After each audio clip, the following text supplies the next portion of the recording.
Welcome everybody to another episode of Enclosed Cosmology.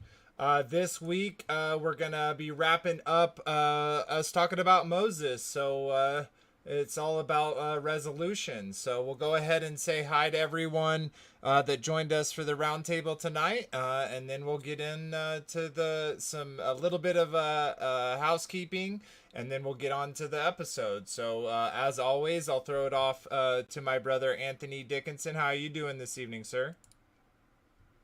I couldn't be better. Shabbat shalom to everybody. Happy to be here. Extremely happy to be here. But blessings to everybody that could come out and visit with us tonight. Yeah, indeed.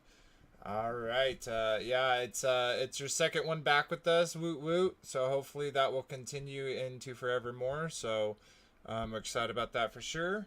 Yeah, so let's move on. We got our dear brother Daryl Lee. I know he's having a little bit of reception issues. Hopefully he can hear me and at least enough to say hi to everybody. Hi, everybody, and thanks, Vader. Yeah, I'm glad to be here. Hopefully my reception will be good. Thanks. Shabbat shalom, y'all. Shabbat shalom. Yeah, you sounded great. All right, move over to Frankie B. How you doing, sir? Shabbat shalom. Shabbat shalom, everyone. Life is good. Nick and I are writing more music. We're going to have some more stuff coming at you soon. So just stay tuned. Yes, and I didn't get the outro done, but I did get the lyric video done. That was part of the technical issues that I was having. Figured that out, so we will at least have the lyrics up there for y'all in the music video today, or the lyric video when we play the song at the end. And then I am still working on the outro. It'll be in the similar theme as the intro, but with obviously y'all's music. So excited for that.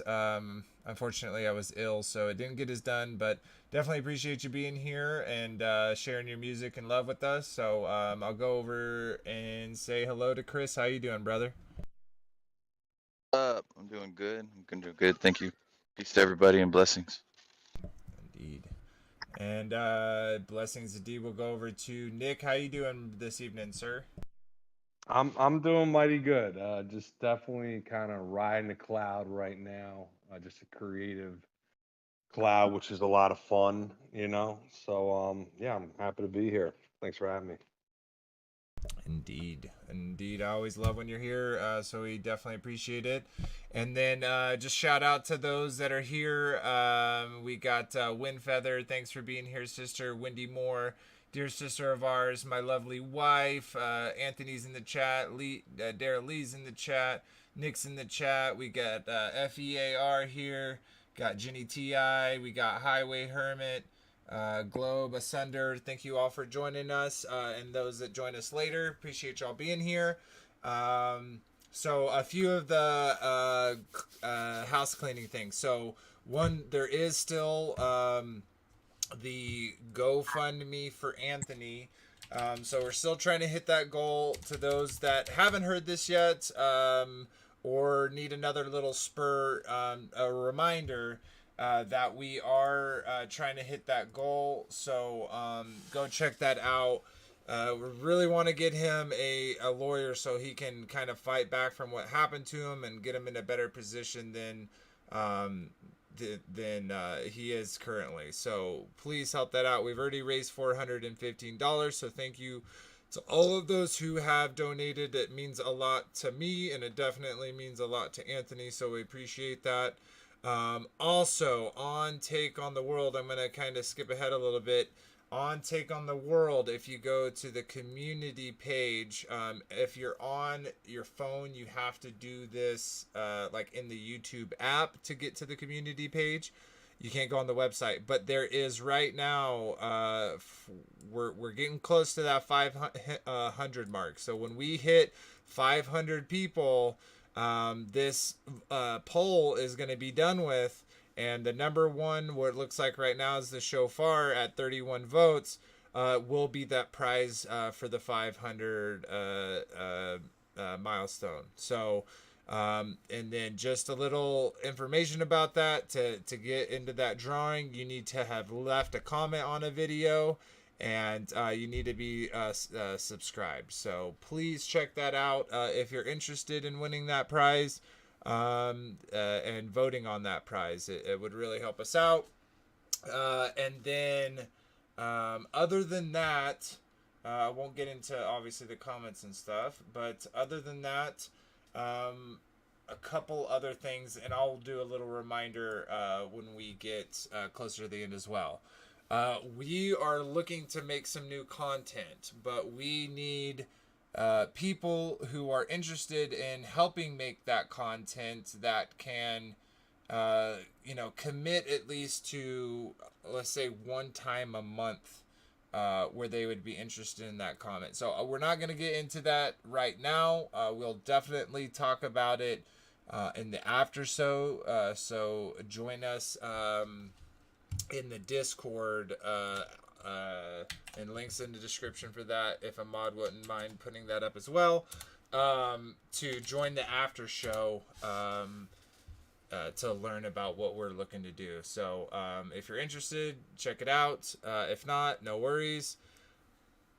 Boom. I think that was all the pre stuff that I did. So I guess let's kind of start talking about where we were and where we're going in this episode. So over the past few episodes that we've been talking, we had Moses, Pharaoh, we had their struggle, we had that battle, and now we're coming to the resolution of it. So we made it through the 10 plagues, and we the Father opened the Red Sea. We made it through the 10 plagues. We had the Passover. We made it through the Red Sea. And now we're on the other side, and we're going to start from there. So let me pull that up for you. I'm going to be reading a few scriptures tonight, and we're going to start it off over here. That up for everyone and transition. So we're in Exodus 16, and we're going to be reading 16, 20, and 32 to kind of wrap up our talk about Moses. But we're almost done there. Let's do perfect. Okay. So Exodus 16, and it says, "And they took their journey from Elim, and all the congregations of the children of Israel came into the wilderness of Sin, which is between Elim and Sinai, of the 15th day of the second month after their departing out of the land of Egypt. And the whole congregation of children of Israel murmured against Moses and Aaron in the wilderness. And the children of Israel said unto them, Would to God we have died by the hand of the Lord in the land of Egypt, when we sat by the flesh pots, and we did not eat bread to the full. For ye have brought us forth into the wilderness to kill this whole assembly with hunger. Then said the Lord unto Moses, Behold, I will rain bread from heaven for you, and the people shall go out and gather a certain rate every day, that I may prove them, whether they will walk in my law or no. And it shall come to pass that on the 6th day they shall prepare that which they bring in, and it shall be twice as much as they gather daily. And Moses and Aaron said unto all the children of Israel, At then even ye shall know that the Lord hath brought you out from the land of Egypt. And in the morning then ye shall see the glory of the Lord, for he heareth your murmurs against the Lord. And what are we that ye murmur against us? And Moses said, This shall be when the Lord shall give you in the evening flesh to eat, and in the morning bread to the full. For the Lord heareth your murmuring, which you murmur against him. And what are we? Your murmurings are not against us, but against the Lord. And Moses spake unto Aaron, say unto all the congregations of the children of Israel, Come near before the Lord, for he hath heard your murmurings. And it came to pass, and Aaron spake unto the whole congregation of children of Israel, that they looked towards the wilderness, and behold, the glory of the Lord appeared in the cloud. And the Lord spake unto Moses, saying, I have heard the murmurings of the children of Israel. Speak unto thee, saying, At even ye eat flesh, and in the mornings ye shall be filled with bread, and ye shall know I am the Lord your God. And it came to pass that even the quails came up and covered the camp, and in the morning the dew laid around the host. And when the dew that laid was gone up, behold, upon the face of the wilderness there lay a small round thing, as small as the hoarfrost on the ground. And when the children of Israel saw it, they said to one another, It is manna, for they wist not what it was. And Moses said unto them, This is the bread which the Lord hath given you to eat. This is the thing which the Lord hath commanded. Gather of it every man according to his eating, an omer for every man according to the number of your persons. Take ye every man for them which are in his tents. And the children of Israel did so, and gathered some more, some less. And when they did meet it with an omer, he gathered much, had nothing over, and he that gathered little had no lack. They gathered every man according to his eating. And Moses said, Let no man leave of it till the morning. Notwithstanding, they hearkened not unto Moses, but some of them left of it until morning, and it bred worms, and stank, and Moses was wroth with them. And they gathered it every morning, every man according to his eating, and when the sun waxed not, it melted. And it came to pass that on the 6th day they gathered twice as much bread, 2 omers for one man, and all the rulers of the congregation came and told Moses. And he said unto them, This is what which the Lord hath said. Tomorrow is the rest of the holy Sabbath unto the Lord. Bake that which ye have baked today, and seethe that ye will seethe, and make and that which remaineth over lay up for you to keep until the morning.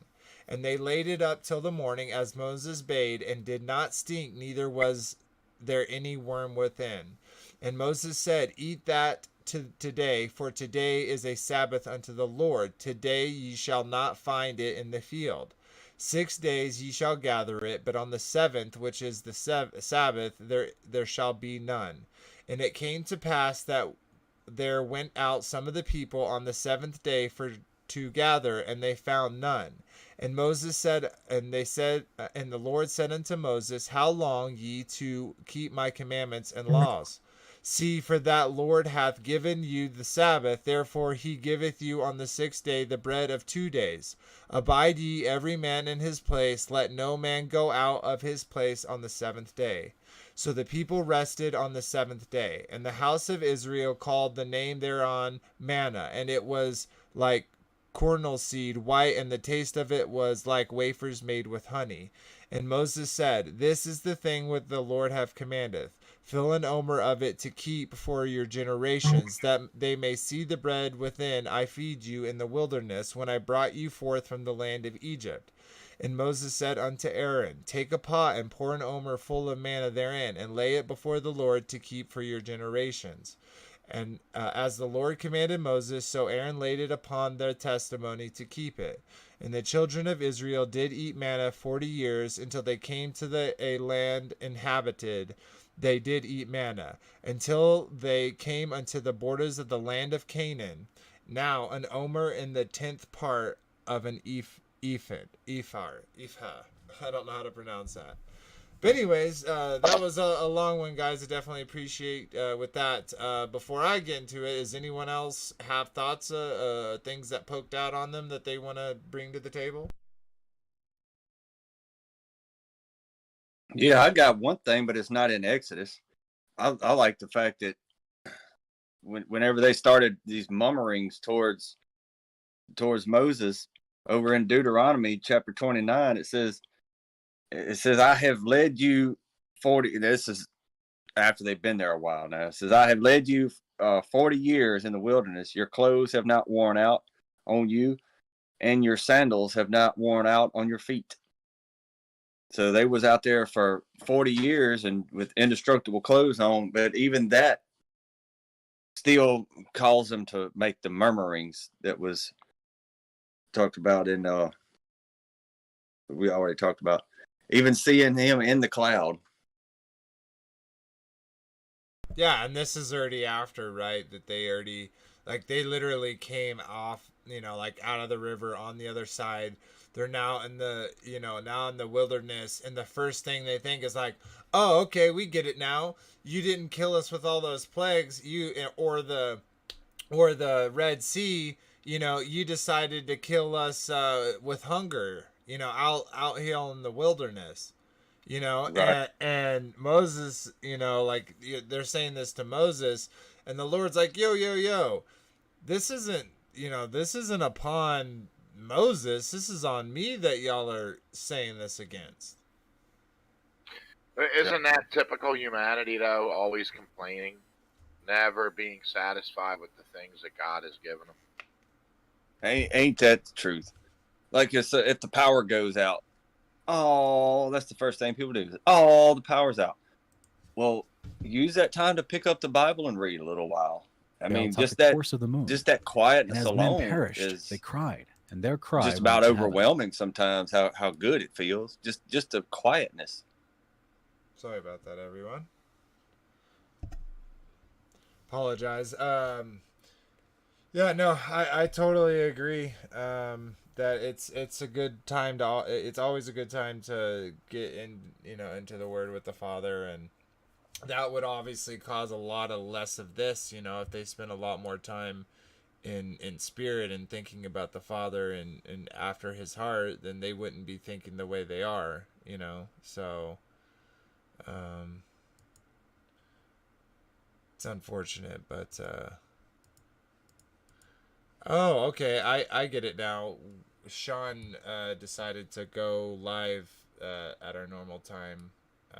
Guessing this is just when he had it available, so that's why we're low. But we do appreciate all those who are here.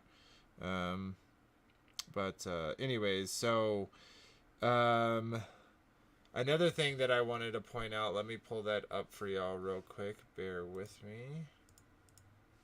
And do a little of this and a little of that. And so now, so they start their murmurings, right?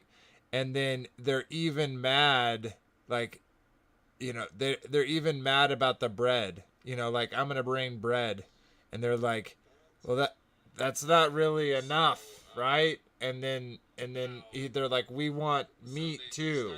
So I think that's very, very even more to what Frankie was said, how it's never enough. They literally got bread from heaven, and then instantly were like, well, what about the meat? And then so the Lord, causes, makes it so that the quail, come up to the camps in the morning. So it's very kind of sobering, right? Because we don't see any of these kind of crazy things that it speaks about, like the fire in the sky, and manna coming down from heaven, and quail just coming up to us so we can have meat, and the parting of the Red Sea and the 10 plagues, etc. But they still are grumbling, and it's kind of humbling, right? Because can't we all say, like, no way, I would totally be thankful. I would totally not be in that camp, but I don't know. Well, here is Proverbs 27:21. As the fining pot for silver and the furnace for gold, so is a man to his praise. Meaning that even though we're in the fire, you're in trouble, you should always keep praise in your heart. Because praise is the only thing that sometimes can get you out of a bad situation. Most of the time. You know what I mean? And we should learn from their grumbling to not be like that and let praise come forth when trials do hit. And I know it's hard because we all have a lot of things going on in the outside world. But if we would just take the time to, like Anthony said, when a trial comes, get in the Word and just start praising the Father because he's the answer. He's the answer to everything. You know what I mean? Yeah, I totally agree with you there. And there's another scripture, not sure where it's at, but it says that we are created to the praise of his glory. So when we give him praise, we're in our zone. You know, that's where our zone is, you know, when we're giving praise. So That's that's all. awesome. Absolutely. But yeah, I don't know. I think about me, right? Because it's like easy to say, oh, this is what I would do or this is how I would feel. But it's like, you know, because they obviously had quite a bit of, you know, conditioning, you know, and I'm not saying ours is worse or better or whatever than theirs.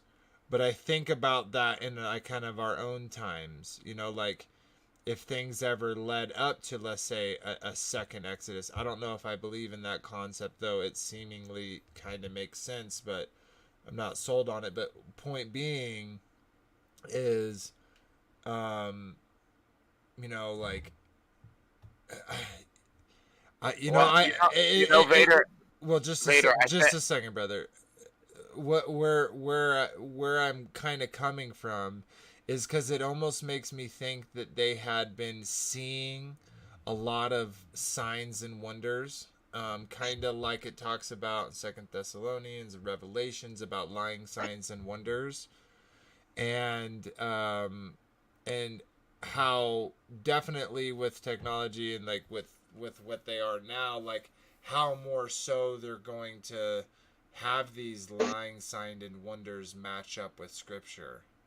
And am I going to see these wonders and think they're lying signs, or am I going to see these lying signs and think they're wonders? It's very sobering for me personally, kind of looking them to go through that. But do y'all get what my point is like the reason why it didn't blow their minds is because they had been seeing the basically black magic been going on for so long that they understood that it was real.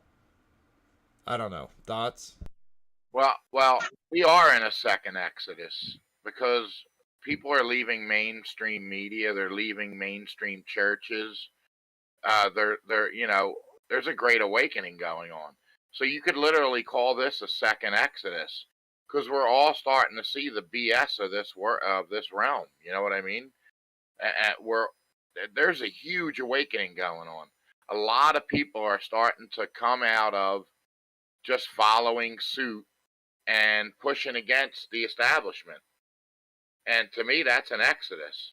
And just this Torah community alone, there's millions of people leaving mainstream churches, leaving these big congregations, and just getting in the Word and seeking God for themselves. You know what I mean? Frankie, I totally agree with you there. I've seen it firsthand in what you're talking about, how people are like leaving their pagan congregations and get into the scripture. And one of the problems I'm seeing is when people do that, they become a part of this family, but we're all so far apart. We have to discuss things and talk with each other and show each other over Discord and over YouTube and the telephone most of the time. So uh, I think we should all kind of work on getting that particular part of it in more of a locally based type, I don't know, community, I guess. Well, we just need more conferences, more take on the worlds, more conferences like that in different areas that so that if you're in the Northeast, there's a gathering. If you're in Central America, there's a gathering. If you're in the West Coast, there's a gathering, and make them all throughout the year. You know what I mean? Right. And I'm also, in agreement with Vader Bear on the second Exodus, so to speak. I think the second Exodus would be more of a spiritual side of it. However, because I think sort of the physical part has already taken place. You know, the Israelites walked out of Egypt. But we see what happens to our nation, our tribes, our 12 tribes like of Israel. We see what happens when one of us starts to stop keeping the Torah, stop keeping the book of the law that Moses gave to, or he gave to Moses, and Moses gave to us all Sinai. Well, we see that in the book of Lamentations as to what happens. You're roboting right now, a community Anthony. or So maybe try to get into a better spot, because like we're over talking each other right now. Or so just United States. Even. All right, guys. Sorry about that. I had to mute him for a second because he was. It was just he couldn't hear me because of his data. But anyways, I'll come back to you in a second, Anthony. I apologize for that. But kind of what you were saying. So I'm talking to necessarily. So I think that they will. Me personally, I think that the second Exodus will be a physical Exodus, but that physical Exodus will happen after the day of the Lord. So the mortal survivors of the day of the Lord will see the kingdom, right? And they will all make their way from where they are to that. Now, they're going to have to go through trials and tribulations on their route to the New Jerusalem. Now, that's my personal opinion. I know there's others that disagree. But anyway, so I think the call, though, on the spiritual side of it, I think that's true. But I think that's always been true. And, you know, like there's maybe a Torah explosion in our eyes, the movement for truth in our eyes, even, you know, biblical cosmology or enclosed cosmology in our eyes. But I don't think these things ever went away. I think just now in our modern days, we're able, and more people are able to start streams or to, you know, get on the internet and talk about these in forums and videos and whatever it is. So it's more readily accessible, though obviously we are way hampered because we can't just search this stuff on, you know, on YouTube. You literally have to share it and have a friend of a friend of a friend, and that's how you grow the channel. We're not getting, you know, advertised on YouTube for people to watch us. So anyways, not to go in a rant about that, but anyway, I did unmute you, Anthony, so if you want to try again, we kind of heard you say Book of Lamentations, and then it pretty much got broken up from there.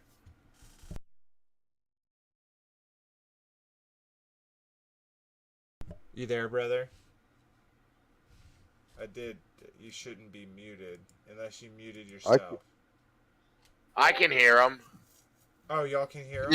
You muted him the wrong way, Vader. You personally muted him. You didn't server mute him. Dang. Well, I don't know if people were able to still hear him. If they were. Yeah, they were. I was. Yeah. But I don't know because it wasn't. I don't think it was. No, I don't think they heard him. Because even, that was the longest robot ever. Yeah, because you muted him instead of deafening him. I'm sorry. No. Yeah, then you were talking over him. It's fine. Y'all could hear it, but they can't. All right. So I'm sorry to y'all that could hear it. I don't think that they could hear him talking. You muted him from the YouTube. Okay. We'll try again, Anthony. Let's see if you come through. Yeah, about the Book of Lamentations is basically talking about a spiritual second Yeah, Yes, it is. you're still roboting really bad, Anthony. And it's basically the same thing that Jeremiah. I just muted him, guys. Y'all talk. Yeah, That's too bad. Yeah, and I'm that's too sorry. bad. I'm sorry, Anthony. It's literally all we're getting is feed. So we'll check back with you in here in a little bit, but I do apologize, Anthony, and to everyone. Anyways, Well, I had a pretty good day yesterday. I was in the garden and just kind of like digging in the dirt and planting a couple seeds and stuff. And a couple guys go walking by, and I started chatting with them. There's like a little trail behind my house through the woods. And they were looking at a piece of land, but they didn't really know their way around and everything. And so they asked me about this certain skiff that a lady out here, she lives in town, but she has a place out here. She said they could use her skiff, but they didn't know where or what. So I said, oh, well, let me go with you, and I'll show you around. And so I showed them where the skiff was, but it didn't have life jackets or nothing. So I ended up giving them a ride over there to where they thought the piece of land was they wanted to buy. And so they were around there for a few hours. You know, I told them to give me a phone call when they're done.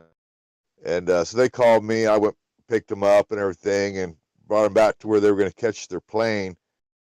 And come to find out, they were looking at the wrong piece of land. So I said, well, call the airplane guy and tell him to hold off, and I'll drive you back over there, and you guys can check out the right piece of land. And so they did. They called and postponed the flight, and I took them over there and hung out, and while they were able to look at the right piece of land, and then after they'd done that, we went back to wait for the airplane. I was able to give some testimony and stuff, and that was it was amazing, because it just like was bottled up inside me, shooken up and ready to explode, you know. And I was able to give it, and man, they were just like, I could tell they were just listening and hanging on every word, and man, they thanked me and everything for not just showing around, but for my testimony and everything. So, man, that felt so good. That was awesome. I think that being able to do that was as much for me as it was for them. So that was great. Here, brother. that's awesome. Kind of random segue in there, but that's a great story. Did you talk to him about the shape of the place we live? No, no, I didn't get to that. Yeah, man, I'm gun shy with that. I've had so many people. You got things like, hey, have you ever wondered why it's called? Hey, I'll say things like, hey, have you ever gone to an airport and got on an air curve? And they're like, what? Like, have you ever gone to an air curve? And they're like, what are you talking about? I'm like, you know, the thing that you get in and then it flies around the curve. And they're like, oh, an airplane? I'm like, oh, yeah, that's what it flies over. And so, Yeah, like, little that's a things good like one. that where you can kind of just, like, say it as you're passing by. I love things like that. Just quick little things like to make them think, but you're not outright saying it. You know what I mean? So, Yeah, but yeah, just little things to make them think. But dude, yeah, that's like my that that's just like my doesn't seem to start come point. up. That's my start point. Like if you're trigger shy, I'm like going in there with like a full automatic machine gun and shooting as Yeah, many off like little points as I can. But yeah, it was good though. I was able to share and give some glory to Yah, and yeah, it was just nice. I was a good neighbor, you know, instant in season, and you know, willing to help some people, and I literally had to go the second mile because they went to the wrong piece of land at first. So, so that was really cool. Awesome. But yeah, I got to get over that being shy about talking about the flat Earth again. The enclosed cosmology. You're Yeah. you're still in Enclosed Alaska, cosmology. right, Daryl? Yeah, I'm still Oh in Alaska. yeah. You got to take every opportunity. Yeah, you barely get people coming by. Yeah, well, in the summer, I get to see more people. We get a few tourists through here, So but I'm usually pretty busy fishing and stuff. totally. All right, let's we'll get into more of that type of conversation once we get through with the episode and that content. I don't want to run out of time. So Okay. if anyone had any more about 16 the last thing I wanted to bring up, the fact that they told him that Moses and Aaron, or Lord told Moses and Aaron to take a pot so that they could show the previous generations. I wonder if this thing still exists, if it's still shown, or if it was destroyed to kind of get rid of the proof. But In the I Ark always of the thought about Covenant. that. You think it's well? You think that's all still intact? I don't know. It's a pretty magical box. I'm sure anything can happen with that thing.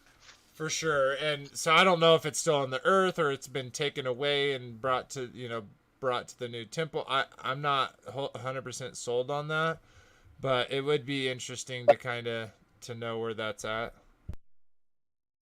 It's still on the earth, if y'all can hear me. Yeah, you actually sound clear right now. It says the angels hit it, right?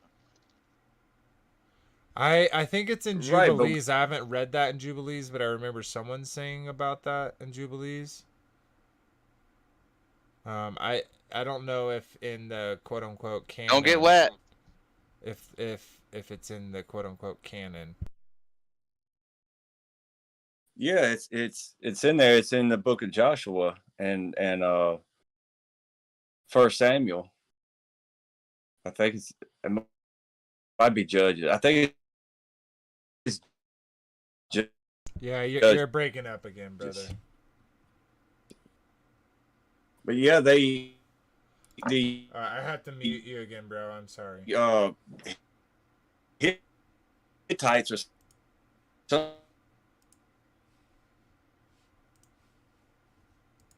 All right, sorry about that again, Anthony and people. While he's roboting away, I'm gonna go and get into the next chapter that we're gonna read, which is gonna be Exodus 20. So we're gonna skip. We're gonna skip a few chapters. Let's bring this up. So Exodus 20. It's not too long, so we'll get into it real quick. So we got Exodus 20, and God spake all these words, saying, I am the Lord thy God, which have brought thee out of the land of Egypt, out of the house of bondage. Thou shalt have no other gods before me. Thou shalt not make unto thee any graven images or any likeness of anything that is in heaven above. Thou shalt not bow down thyself to them, nor serve them, for I am the Lord thy God, am a jealous God, visiting the iniquity of the fathers upon the children unto the and fourth generation of them that hate me, and showing mercy unto thousands of them that love me. And thou shalt not take the name of the Lord thy God in vain, for the Lord will not hold him guiltless that taketh his name in vain. Remember this day to keep it holy. 6 days shalt thou labor and do all thy work, but the seventh day is the Sabbath of the Lord thy God. In it thou shalt not do any work, thou, nor thy son, nor thy daughter, thy manservant, nor thy maidservant, nor thy cattle, nor thy stranger that is in thy gates. For in the 6 days the Lord made heaven and earth, and the sea, and all that is in them, and rested the seventh day. Wherefore the Lord blessed the Sabbath day, and hallowed it. Honor thy father and thy mother, that thy days may be long upon the land which the Lord that God giveth thee. Thou shalt not kill, thou shalt not commit adultery, thou shalt not steal, thou shalt not bear false witness against thy neighbor. Thou shalt not covet thy neighbor's house, thou shalt not covet thy neighbor's wife, nor thy maidservant, nor thy manservant, nor thy maidservant, nor his ox, nor his ass, nor anything that is thy neighbor's. And all the people saw the thunderings and the lightnings and the noise and the trumpets and the soaking mountains smoking. And when the people saw it, they removed and stood far off. And they said unto Moses,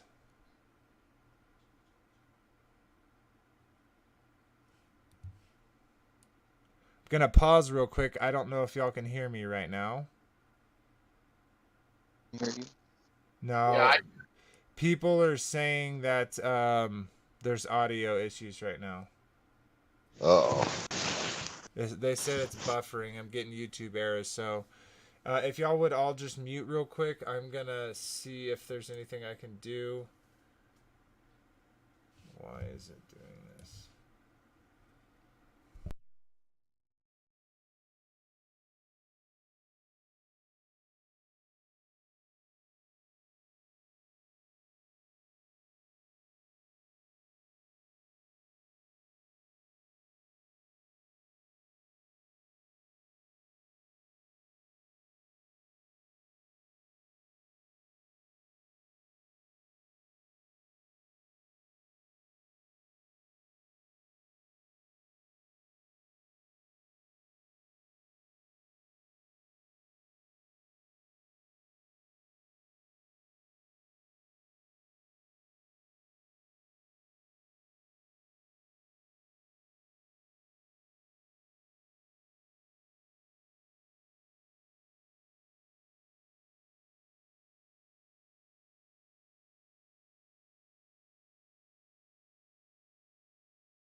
To me and me to me. Fix his phone.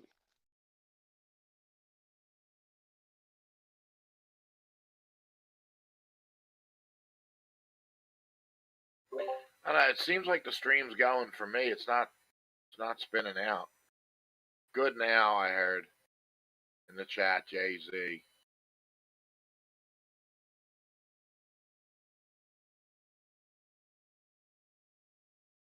Okay, one looks good. I'm just making sure the other one is running, so bear with me just a second if everyone can hear me. I think y'all can.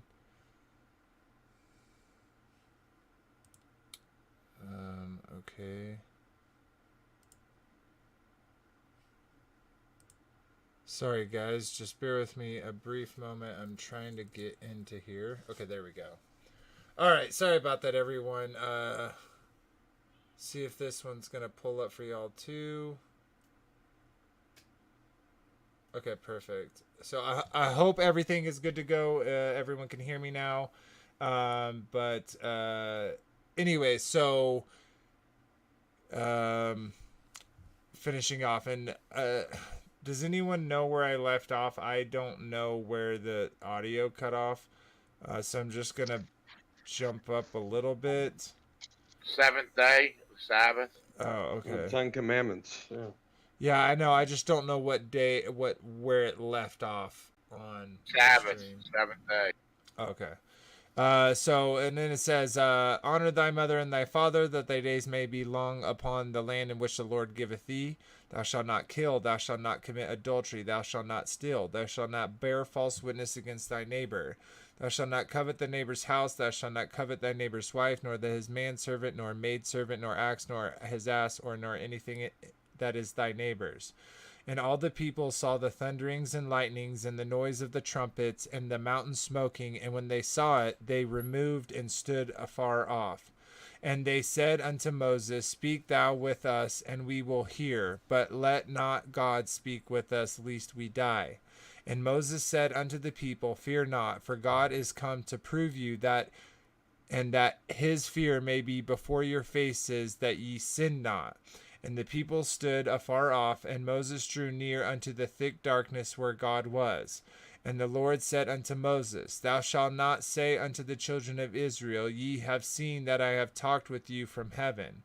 Ye shall not make with me gods of silver, nor ye shall make unto me you gods of gold.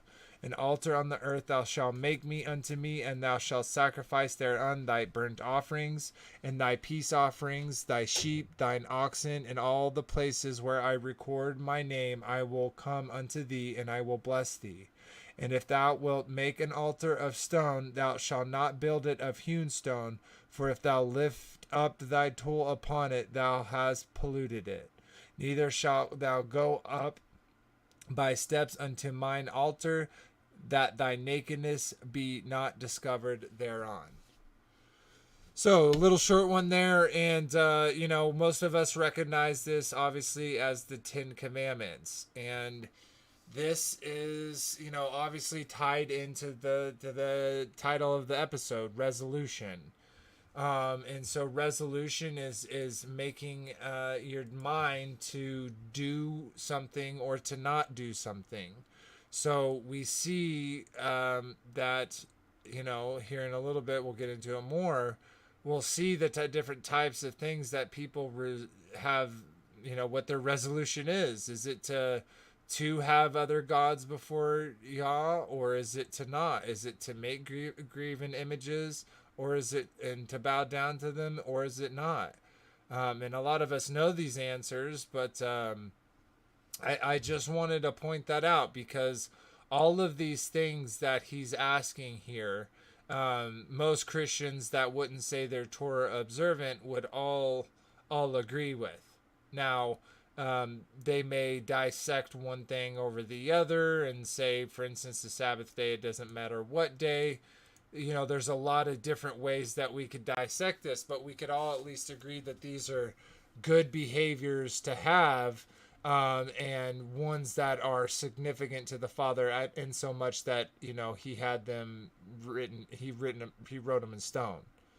So just wanted to point that out. Read that scripture. Does anyone have any thoughts about that? I'm gonna go ahead and see if we can unmute. Go ahead, but I'm gonna unmute you as well, Anthony. Go ahead, Nick. I think the section from verse 18 to 21 is obviously really critical, and I'd like to hear what other people think about it. But basically, they're in fear, starting at verse 18, and the mountains smoking and lightning and flashing, and just after Yahuwah's laid out the Decalogue, and the people, it says in verse 19, then they said to Moses, speak to us yourself, and we will listen, but do not have God to speak to us, or we will die. And I think this expression from the people right there dramatically changed the course of the covenant that God was going to keep with them. I believe he would have kept it much simpler, at least in theory, as just the Decalogue, the Ten Commandments, and essentially and walk with me like he did with Abraham. However, and this is my theory after thinking about this for a while, I really do believe that the Israelites coming out of Egypt were dealing with a severe slave mentality and just feared God, but not for the right reasons. And this resulted in them wanting a someone between them and God, another man between them and God, who was Moses, who obviously was very righteous and was in a very important type in the Old Testament of Jesus to come, but still it was not, the ideal covenant that God was to have with his people. And then we get the letter of the Torah and so on and so forth. So I know there's a lot there, and I'm not saying I'm 100% on that, but this is just what I've thought about after pondering this passage in this chapter a whole lot. So there's that. After that, they wanted a king, so they continually wanted to run away from God. Yeah, can y'all hear me? Yeah, you're good so far. Yeah, that's what they feared the most, was having to change their livelihood and start keeping what Yahuwah told them to do instead of what the Egyptian rulers told them to do. They had I forget what it's called. Sorry.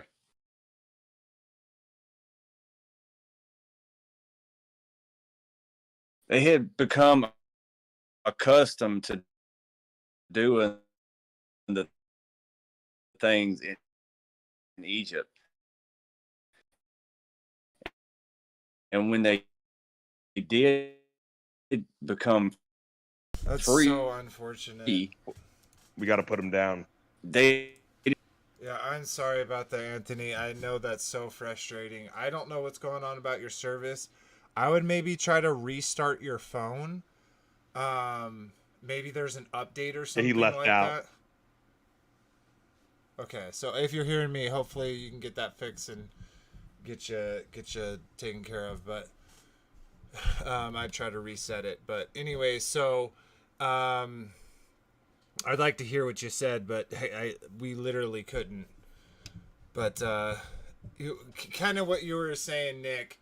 Um, I think I think you're right in some aspects, and I think that's what I was kind of almost alluding to is that slave mentality. I think that they saw a lot of mighty signs and wonders while they were in Egypt, and not including the 10 plagues. So when I'm saying mighty signs and wonders, I'm not saying ones from the Lord.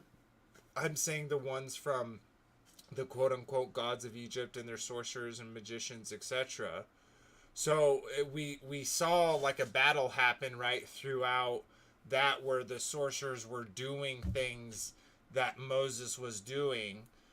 So we saw those, but what my point is I think they saw them before. So that's why they could see all these crazy things, and to them, to them, like they had already been seeing crazy things, but these are maybe a little bit crazier. And so I do have some, like some empathy for them in their fear, because I think that they have maybe seen some of this stuff before. And what this is kind of alluding to is kind of what Anthony is saying is he's trying to get them out of the the Pharaoh's kind of that religion, that slavery, into the freedom of relationship with him. And the way that he's appearing to them, their instant thought is, we want like a Pharaoh. We want, because Pharaoh, like we talked about before, is the highest authority in Egypt. He is the man manifest by the gods to be Pharaoh. So he has the backing of all the gods behind him. And he's the top, the top authority in the area. So dealing with that, right? Having that, they're almost longing for that. But I think the point of that also is the Hebrews amongst them. They also, in my opinion, right? I think that the whole promise has been this actual Messiah, this King, right? To to be the one, right?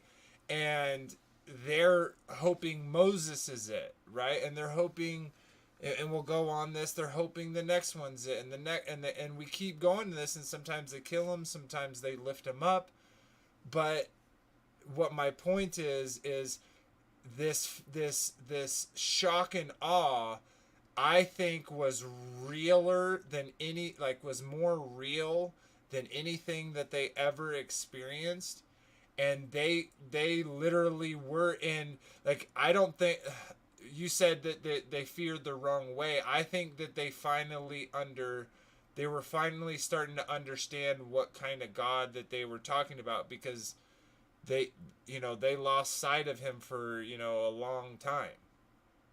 So anyways, to stop my rambling, I'm gonna try again with you, Anthony, but if you'd like to respond, Nick, go ahead. Yeah. I agree with you in some areas, definitely. And Frank mentioned how they went on to wine the king shortly after that. I'm not sure what exact example Frank was thinking of, but before he answers that, I was thinking in Judges chapter 8, when Gideon delivers the Israel from the Midianites, and they want to make Gideon their king, but he says no, like the Lord shall rule over you. And then First Samuel chapter 8, there's a whole issue of Israel wanting a physical earthly king, but Samuel warns against it and says, like, a physical a man leading you is going to be bad, and he lists all these reasons. He's gonna take taxes from you, do this and that. So I think there is like that in play here, where it's like there's a narrative in scripture where God's saying, like, you really don't want a man as your leader or someone between me and you. So and unfortunately they made that decision to hear it through Moses. And again, I mean, I can't really theorize, well, what would have exactly happened if they didn't, and Well, they just were well, like, I agree with you, but I think he's kind of saying you don't want that here in the now. Like, you think you want it here in the now, like in this world, in this setting with sin in the world. Like, you think you want it now, but it's never going to work. And we can look at that specifically at any government. Governments start, they're great, they grow, people are prosperous, they get powerful, they attack within, they kill off their people, and then the whole system starts over again. So that, or they're attacked from another nation and they're wiped out, whatever it is, like, there's that type of behavior. To me, is just the fact that we live in a world of sin. That's why what he's specifically talking about. Like, you don't want, and then even furthermore, the reason why that to me is even more insane is that when they do act, when the Father actually does send them a man that could actually do those things perfectly, they murder him. So well, if, They murder. Messiah, Yeshua. Oh, Jesus. yeah. So like, and go ahead, Anthony. and they also try to make Jesus Messiah physical earthly king too. But sorry, I just want to get that in there. I hope I can get it out. Yeah, God warns to warn the people about wanting a king, because in that sense they were putting the king over Yahuwah. They were putting a human king in place. Well, that's the same thing they're doing now. They're calling for Trump. Instead of seeking God in this time of trouble, we know all the corruption going on, but people are still want a physical savior. They want someone to rise up and do their fighting for them instead of going to God and asking him to liberate us and to prosper us, even in this time of inflation and in trouble. You know what I mean? Because he can do all things are possible through the Father. But people still want a physical man, even today, to lead them out of trouble. Does that make any sense? Yeah, Makes tons of It yeah, does. It does make tons of sense, right? And sorry to interrupt you.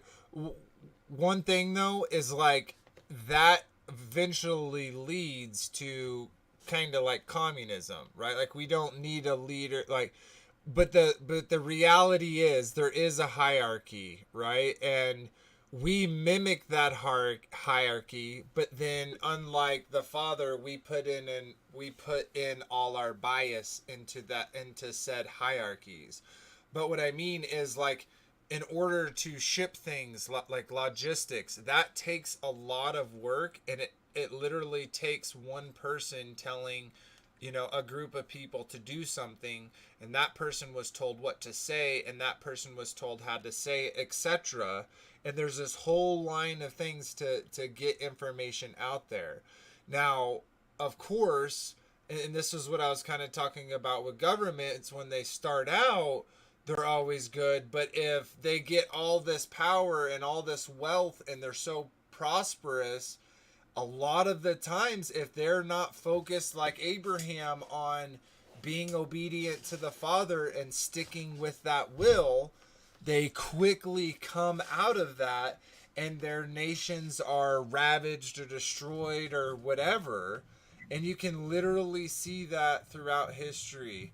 And we've already talked about it, like up to now. We've seen the waxing and waning. Abraham goes, there's waxing, and then and then his son comes, and then we get to Jacob, and then once he's gone, boom, we have this 400 years of servitude to the Hebrews. I don't think that the Father just let that happen to them while they were completely in the Father's will. They obviously were against it. That's why those blessings were taken from them. And that's kind of my point, is that's a reoccurring theme over and over, that the people who were doing his behavior are prosperous, are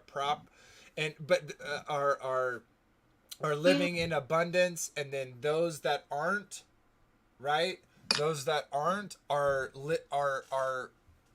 not, and unfortunately, when the group of those who are living outside of the will gets to a certain degree, that implodes, and a whole bunch of good people are killed in it, in war and kill-offs, genocides, etc. We've literally seen it happen over and over and throughout history. So, anyways. Well, What was you going to say, Daryl? Yeah, I want to hear Daryl real quick, what he was going to say. Yeah, I was going to kind of agree and kind of expound on a little bit. I may be off, but about that they didn't want to get close to Yah. They said no, we're scared.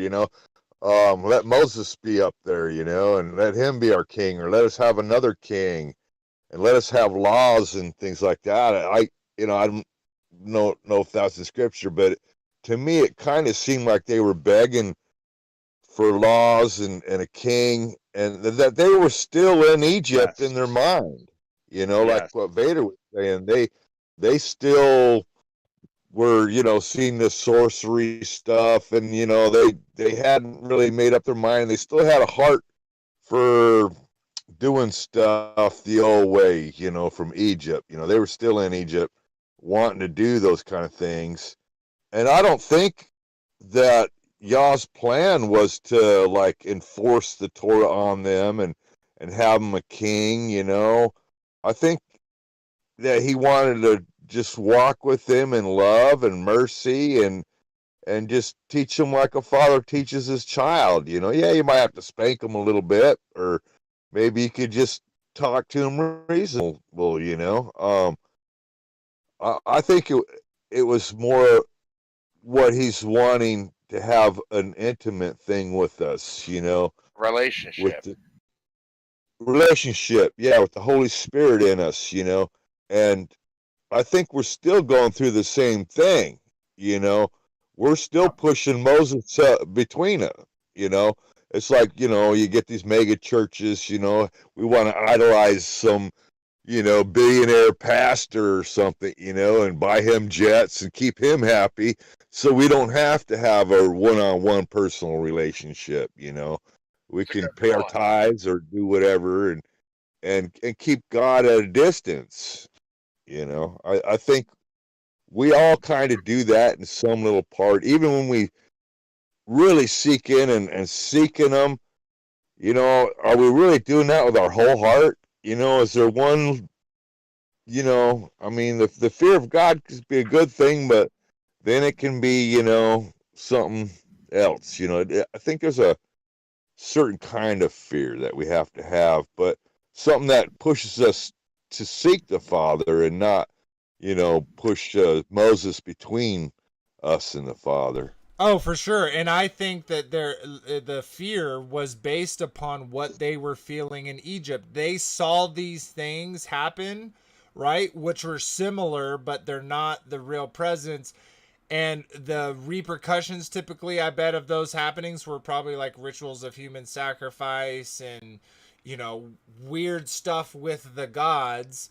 And so they tied that, seeing that type of thing, to the fear that they had of the Pharaoh.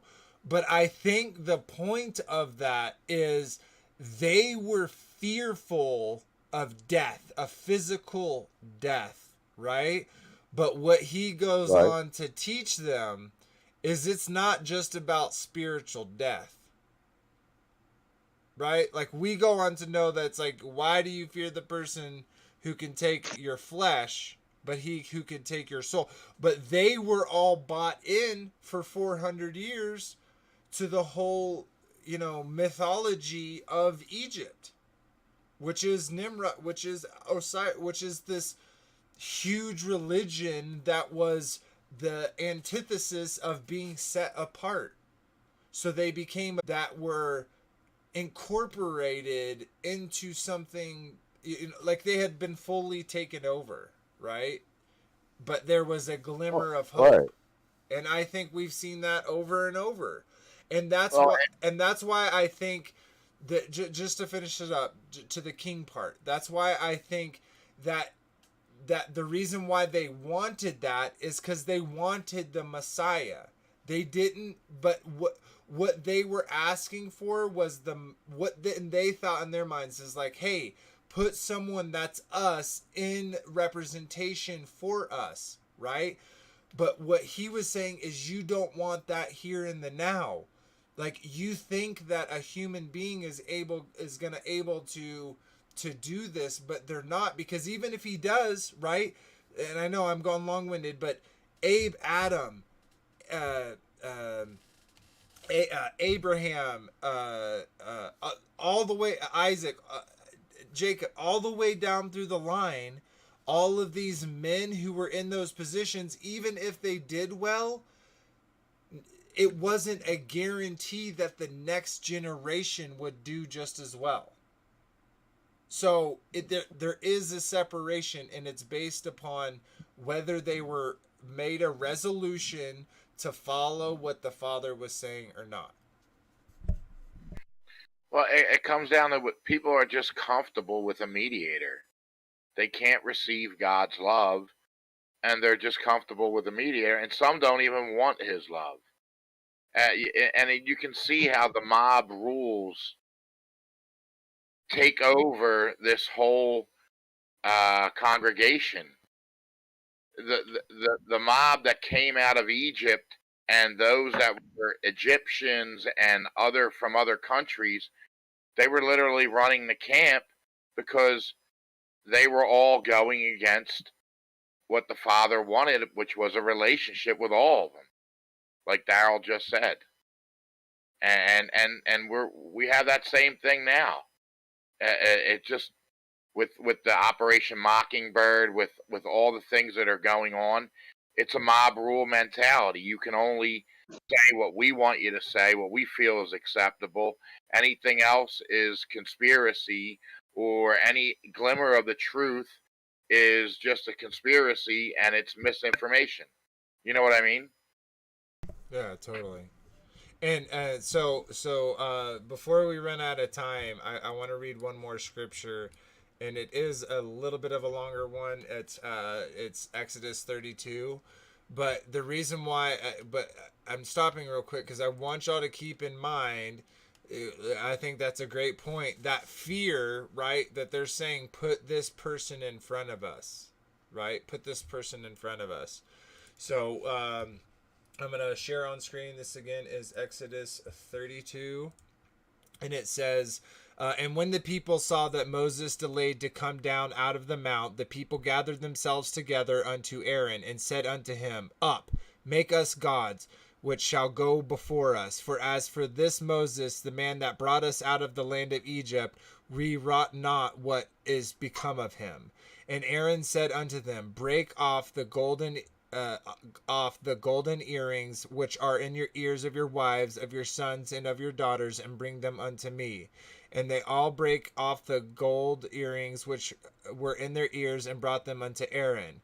And he received them at the hand, and then fashioned with a graving tool, and he had made it a molten calf. And they said, These by thy gods, O Israel, which brought thee up out of the land of Egypt. And when Aaron saw it, he built an altar before it, and Aaron made proclamation and said, Tomorrow is a feast to the Lord.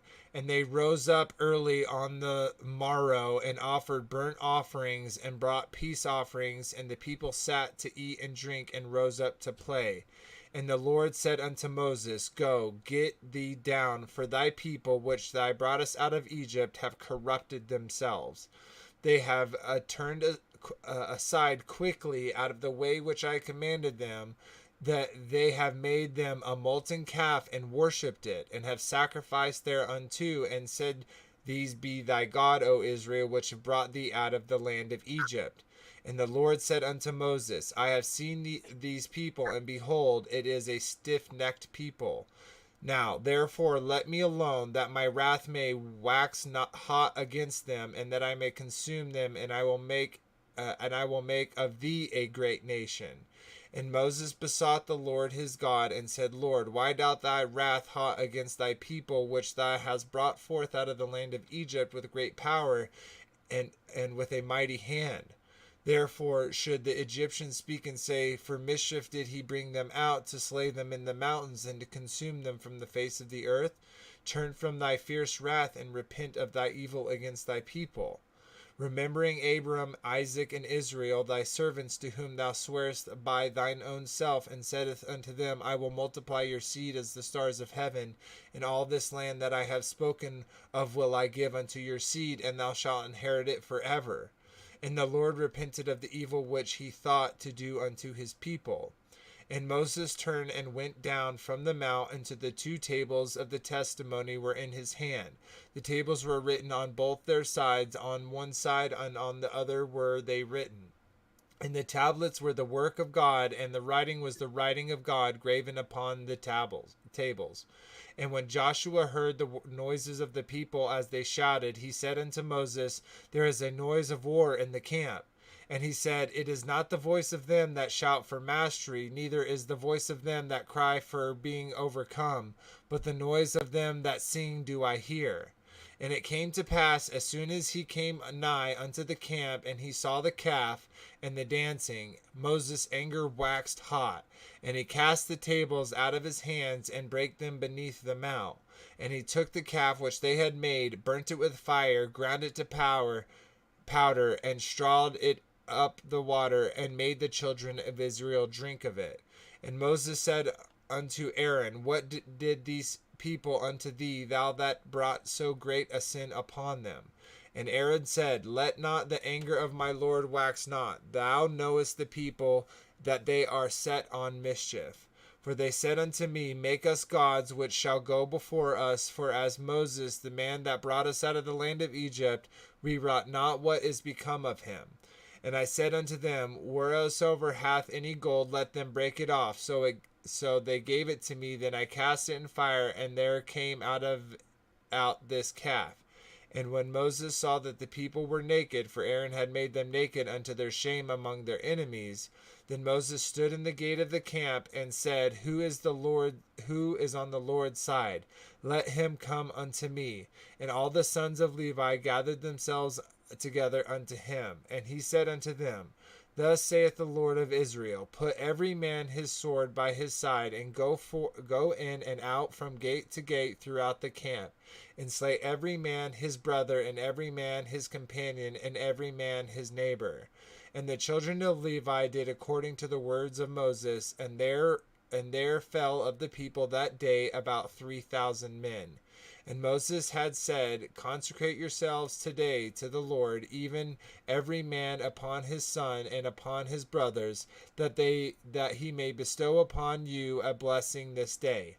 And it came to pass on the morrow that Moses said unto the people, Ye have sinned a great sin. And now I will go up unto the Lord, peradventure that I shall make an atonement for your sin. And Moses returned unto the Lord and said, Oh, this people have sinned a great sin, and have made them gods of gold. Yet now, if thou wilt forgive their sin, and if not, blot me, I pray thee, out of the book which thou hast written. And the Lord said unto Moses, Whoever hath sinned against me, him will I blot out of the book. Therefore now go, lead the people unto the place which I have spoken unto thee. Behold, my angel shall go before thee. Nevertheless is the day when I will visit their sin upon them. And the Lord plagued the people because they made the calf which Aaron made. So thank you for everyone's patience on me reading that. Anyone have thoughts that jump out on them? Yeah, if you could hear me right quick, I kind of want to bring up Go. something about earlier. Yeah, go. Fast. Yeah, it was about the ark that you had mentioned earlier. It hadn't been built up to this point, so it's definitely not here on Earth yet. No, he was saying that the jar with the manna was placed inside the ark, and that it's with the ark. So wherever the ark is currently in our world today, if it's here, then that pot of manna is with it, is what Chris was saying. I got you.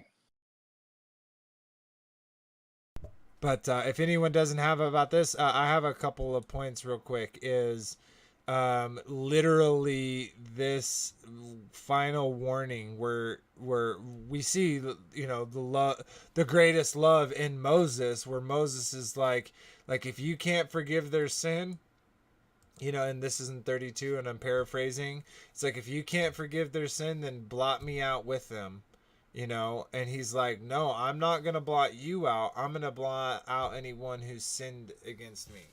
So sinned being, you know, transgressed this will, and we see that this is tied exactly to them breaking, which we read again in 28. And let me pull this up 1 second.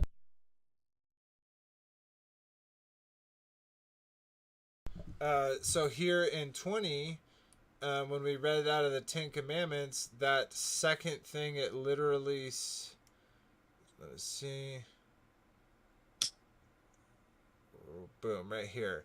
The second thing he says, thou shalt not make unto thee any graven image, or any likeness of anything that is in heaven above, or on the earth beneath, or that is water under the earth. They made a image of a calf. So he had just told them this. They were just afraid. And then they sent them up. And then as soon as they're up, they're like, hey, we don't know what happened to him. Let's do one of the things he told us just not to do. And what was the consequence of them doing that and going through that whole process? 3,000 men were killed. 3,000 men had to be killed in order for the Father's plan to work still. So, you know, and I obviously, it's very interesting that the men who come to call of arms is the Levites, which is the priesthood. Okay, and then I believe this exact same thing is going to happen when Messiah comes, but that's a whole nother topic. Does anyone have anything to say about that, or any other parts? Well, I was thinking about in Ezekiel chapter 23 that Yah goes on talking about Jerusalem and Samaria, and this whole story, this analogy of like these two daughters who basically prostitute themselves in Egypt, right? And it just seems like there's this repeated thing throughout scripture where God has this thing against Egypt, and it represents like slavery and whatnot. And I just see it all over in like Galatians chapter 4. I'm just thinking about that with this juncture where we're at in the scripture, with them getting into this covenant, on Mount Sinai. So there's that. Ezekiel 23 is the area I'm talking about. Yeah, that's kind of jumping far into scripture, and I'm not opposed to tying stuff in, but Guilty as charged. yeah, Sorry. yeah, no worries. So in another thing that is obviously really interesting is the fact that he when Moses comes down, right, like he did not only destroyed the tablets, right, but tables, but he took the calf that they made, burnt it with fire, and ground it with powder. It ground it into powder, and strawed it upon the water, and made the children of Israel drink it. Now, I've heard interesting things about this, like chemically, quote unquote, chemically, and how that works for your body, and stuff like that. But I was also kind of looking at it from connecting it here to the bottom thing, and it says, and the Lord plagued the people because they had made the calf. I wonder if that like almost has any connection to them drinking the gold, or how, as we've alternatively, how, as we've talked before, if it's more like spiritually, we know that if you're doing spiritual things that can manifest in your body physically, just like if you're doing things physically that can manifest in your spirit. Any I thoughts? heard, I actually heard somebody talk on this subject one time before, and they said it was melted gold that they had read somewhere. I can't remember where though. But they said it was melted gold.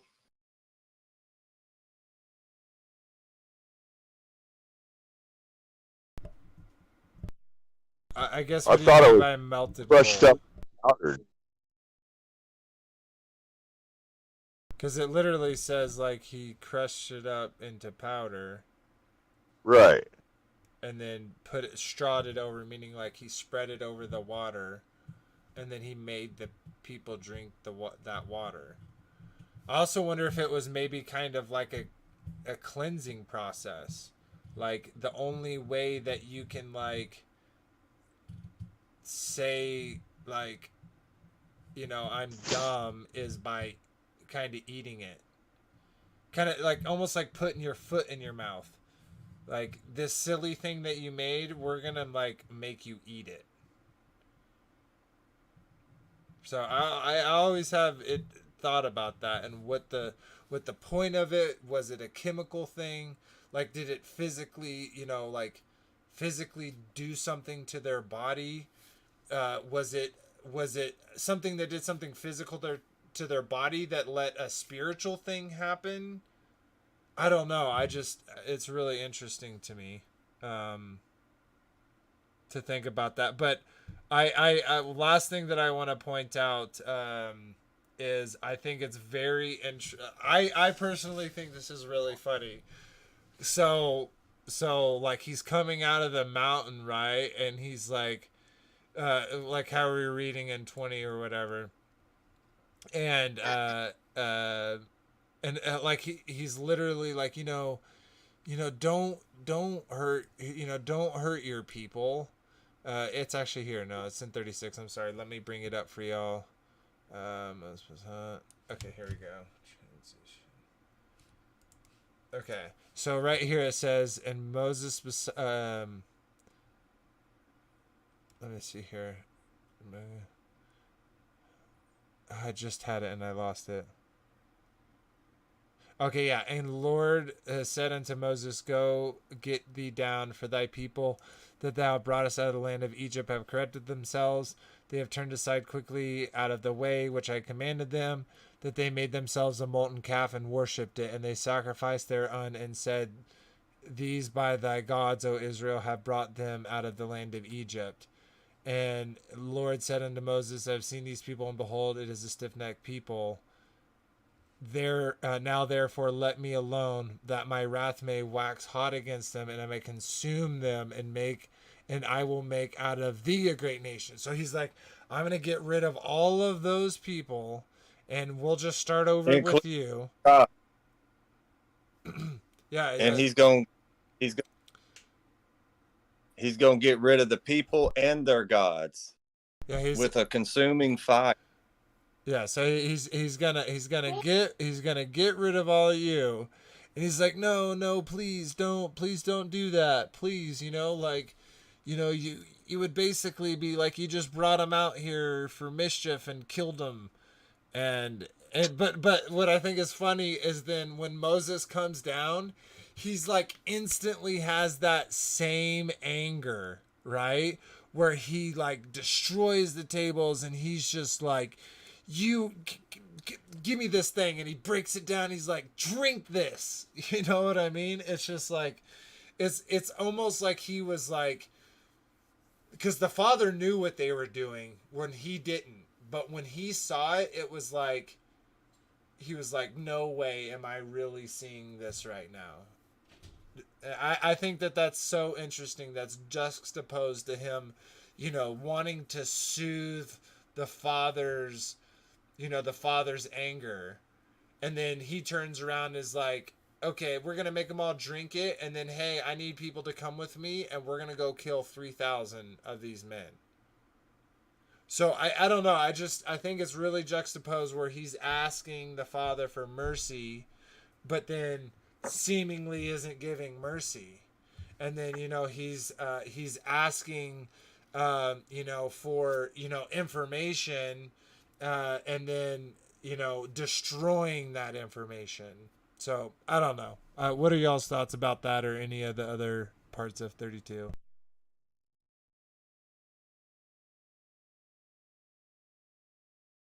Well, until he killed the 3,000, I was thinking it was a foreshadow of Yeshua going into the temple and turning over the tables and cracking the whip and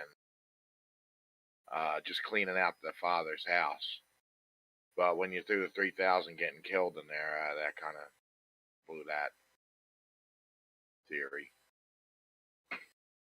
Yeah, but he literally he gets the Levites together, the priesthood, and he goes out and kills 3,000 men, and I think it's just very interesting, that just juxtaposed thing where Moses was able to convince, the authority of the father to not put his judgment down on the people. But when he gets back, he's like, okay, this is the judgment we're going to have for these 3,000 men. For all Israel, y'all are all going to drink this, and these 3,000 men are going to die. I don't know. I just think it's interesting. But any other points? I imagine Moses was like, did y'all just see what I just saw? And y'all are already going back to Egypt. You already want to worship these gods. Did y'all just see what I saw? I can see his frustration. Oh, no, totally. But don't you get the father's frustration? Like, it's almost, we could all say, like, wouldn't it have been easier if he just wiped out all those people and started over with Moses? He'd already done tried that one, though. No, I get it. And well, I'm not saying all the people. I'm saying all the people in the wilderness with him. You know what I mean? Like, just get y'all rid of them, and we'll just start off with you. You'll be the next Abraham. You know what I mean? But anyways, all right. Well, we've gone through the scriptures I want. Now, I know other people have other scriptures or other things they want to talk about kind of tied into this and stuff, so we can starting to get into that real quick. I just want to shout out a couple people real quick. Now that we're kind of at a stopping point. I see Johnny Cole's in here, and we still got Win and Wendy and FEAR. So I appreciate y'all that have stuck with us, and Pepper. It definitely, we definitely appreciate it, and we've even got a handful of subscribers since we've been on. So we're up to right now 437. So we're inching even closer to, you know, hitting that goal of 500 and seeing what everyone's gonna get. So don't forget to vote on which one of those you'd like. So and if there's not one mentioned, I will mention this. If there's not one mentioned, but there is one that is left as a comment, and that comment gets more upvotes than the offered thing, then we'll totally look at getting that item instead. But for those that aren't particularly interested in any of those, but have a great idea, that's kind of a way you can get in that poll still. So, anyways, sweet. Okay. Well, let's just get into conversation. I did see that North Star joined us, and my beautiful wife just joined us. There is one that is left as a comment, babe. And there you go. You gotta mute the stream, love, and just listen on here. But anyway, so my lovely wife and North Star joined us. How you doing, love? Shalom, all. Hi, family. Loved the stream. I actually like it better when I do the announcements. So I just hopped on. Okay, well, you're like an hour and 36 minutes around ish late. So It's just for announcement purposes. I just wanted to say that we are only 63 subs away from reaching the 500. Less than 100 subs to go. It should not be that difficult. It's super exciting. So just everybody in your household grab their phone and just sub to the channel on their behalf. Then walk on over to your neighbor's house and grab their phones, do the same thing. That way, some super gravy just pops up on their YouTube. And then don't forget to post to your social media apps just to share the videos. And then, like Vader was saying, the shofar is in the lead as the giveaway prize. And we're so, so excited to be able to do that for someone.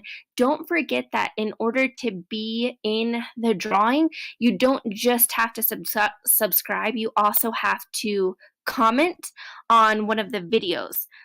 So that is, don't forget to do that. And then, can I just do one more announcement? of course. Okay, so on the Take on the World channel, Ian has his show for D&G Ministries, and he announced last night that he was very seriously looking into having a get-together for the Take on the World family, everybody who is a content creator and everybody who watches, for Sukkot in October. He's very seriously thinking the first week of October in Ohio for the gathering. He would like to get a head count to see who is seriously committed to this option. And you can reach him on Facebook or Instagram. And just let him know that you're interested in learning more about joining up together for Sukkot. I personally would love to meet each and every one of you. So if you could be there, that would just be so amazing. And I know, if this is Yah's will, may He, bless it and open the doors for it, and financially back it. So definitely reach out to him. I wonder if he picked the first week of October because like nobody's calendar has a Sukkot on that week. I don't know. He said the first or second, and I honestly know that Sukkot is in October this year, but I don't know when it is. I haven't looked. The second week. Well, then ask Ian for more information. Maybe I got it backwards. Okay, I was just sort of checking and saying. It just made my mind boggle for a second. Awesome. And then thank you for those announcements, babe. You're more welcome to stay. But North Star did join us too. How are you doing this evening, brother?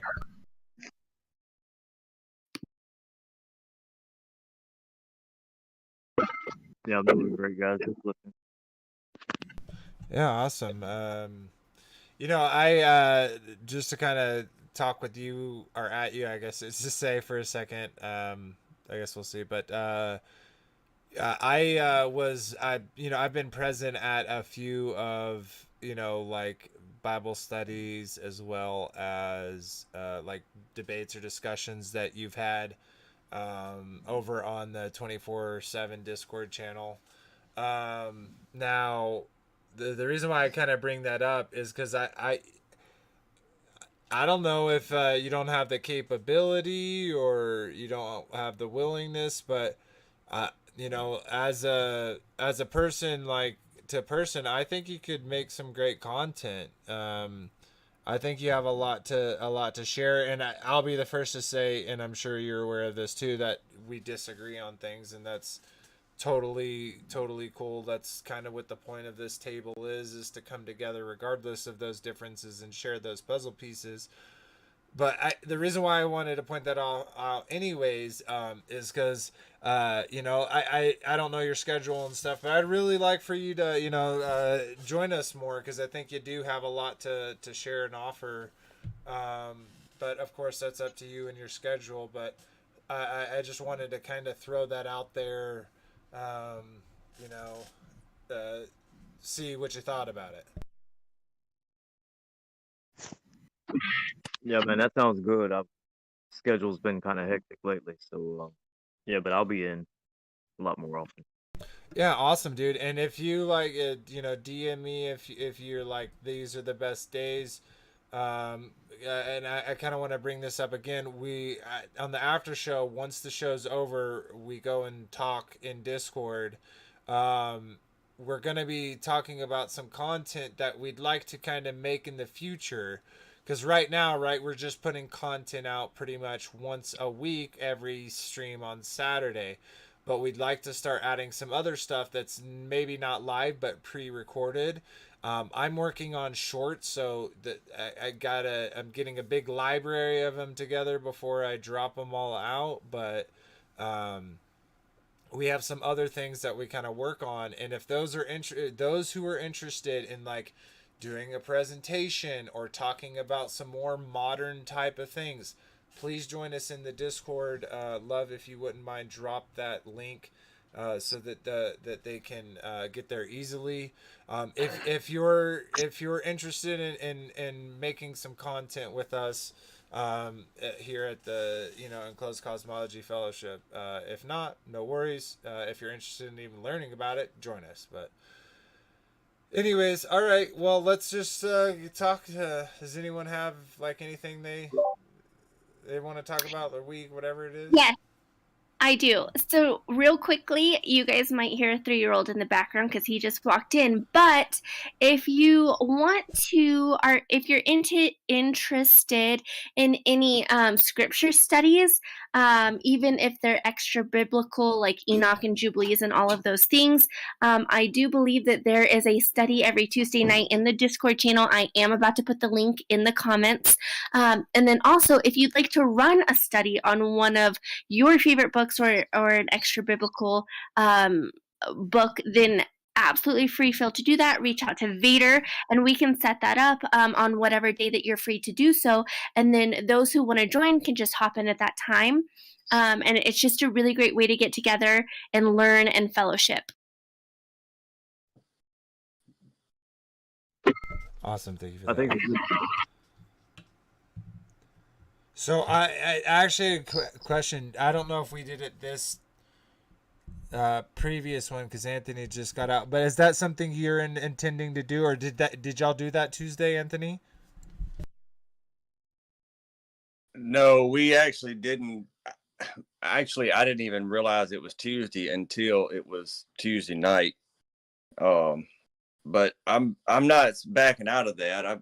I enjoy doing it. I've got to watch my days a little closer now. Took me a little while to get them back straight in my mind, so to speak. No, yeah, I feel you Yep. there.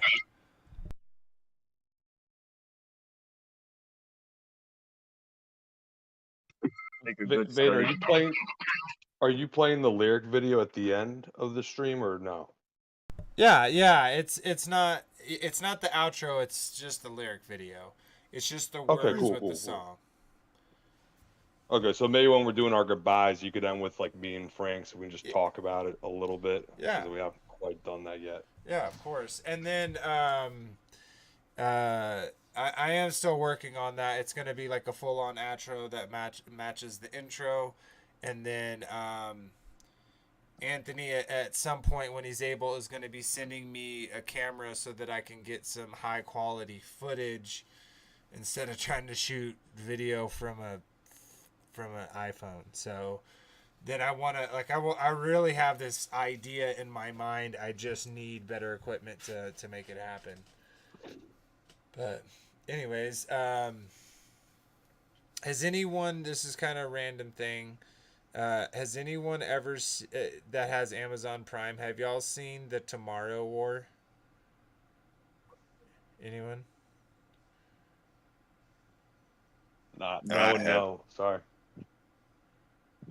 But yeah, it's the P1000. I think it records in the video is, I think it's 4K Ultra. The stuff, huh? I'm pretty sure of that anyway. Yeah, I don't need quite that much, even if it's 1080 by 920 920 by 1080. That would be perfect. And I know you can do stuff. For my vision, I need to not be able to do all this pre-work or post-work to get what I want. So, anyways, I see Traveler Mishler's here. Shalom, brother. I hope you're doing very well. Always good to see you. Shout out to you for shouting us out, and I'm sure you see, but my lovely wife loves your study, so definitely appreciate all the great content that you provide, her and others. I do watch it when I can, but welcome to the chat. Anyways, anyone got any random things they want to talk about? Daryl, you were giving us that story earlier. You were kind of leading into it a bit more. Did you have anything left over about it that you wanted to talk about?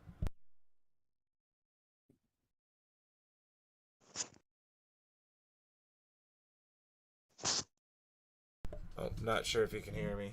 Well, while we're waiting for him to respond, anytime you hear that little ching, that's North unmuting, so you know he wants to say something. Oh, I'm sorry. I have those things muted, but I hear. No, it's not like that. It's his own phone noise it makes. Oh, okay.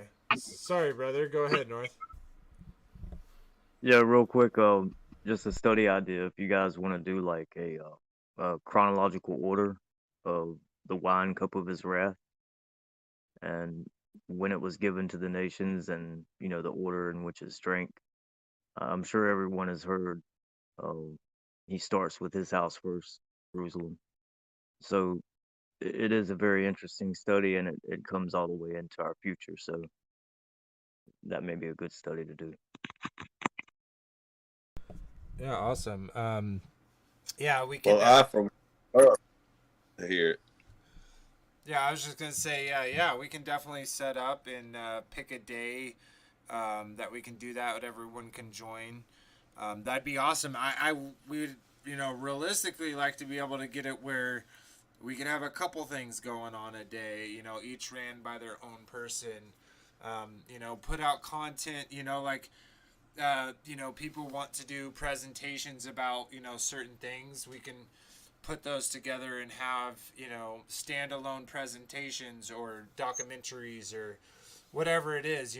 We want to grow this, and this is just people literally coming together. I make the graphics in the streams, they make the music, Anthony gets the people. So we're all doing what we can to reach the the sheep that are not in the fold, to bring them back into the Father's fold. So, anything that people like that are comfortable with doing or would like to do, please join us on Discord. Join us for the conversation tonight on the at the after show, yeah,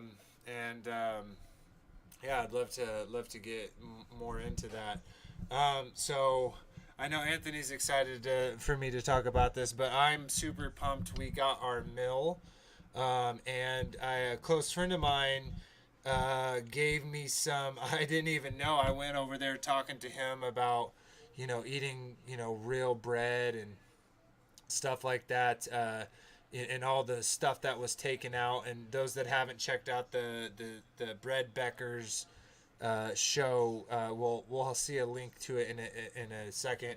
Oh, also, if you would real quick, Frankie, will you chat in in YouTube so that I can moderate you? So you have to be modded to be able to post links. So if you'd like to post links to y'all's channel, you'll be able to do that once I can mod you. But anyways, let me get this done.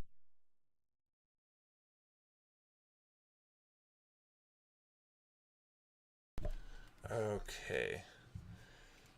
All right. I hope I didn't interrupt anyone saying anything. Was there anyone that wanted to bring up any more topics? We got about a conversation or two left before we'll start closing it down.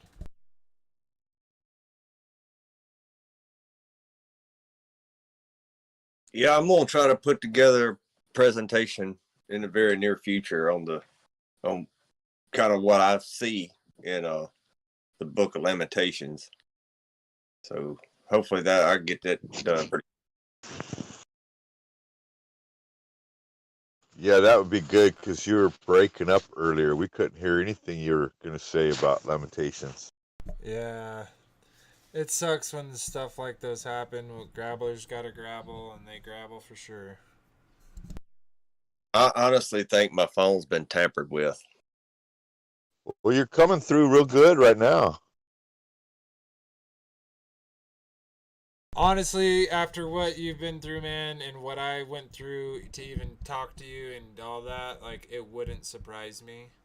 You know what I mean? But it's not like you're doing anything other than what you're supposed to be, so it's like them, like some grown man sitting in a closet staring at a screen of another man. It's pretty weird, bro. Yeah, I don't go that way. I do love a man though. His name is Hamashiach. Yeah, when you said that, man, I was thinking about like creepy CIA, FBI person. Yeah, like. that's exactly what I'm talking about. Literally. It is kind of creepy, right? Like,